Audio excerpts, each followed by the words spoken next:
would say that they did a nice job of keeping the masonry and bearing the new superstructure on the masonry to preserve as much of the bridge that was there before the construction started as they could.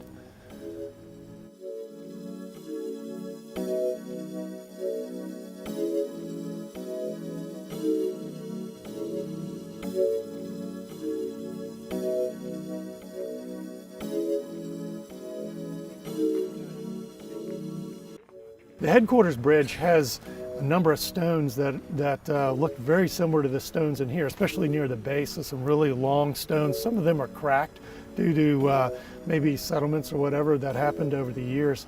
And a lot of the mortar joints here before the pointing were missing mortar, had cracked joints. And a lot of that we also see at headquarters bridge. So I think some of the same masonry repairs that are done here could be done at the headquarters bridge, and really bring the masonry piers to be adequate to support the loads at headquarters.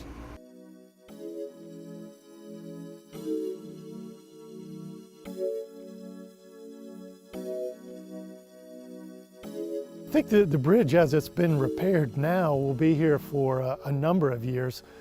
It's really hard to say how long, but I've reviewed pictures of the bridge before the pointing was put in, and the pointing was insufficient at the time. So I would imagine that the superstructure there may have led to some of the cracked stones and things that we see now.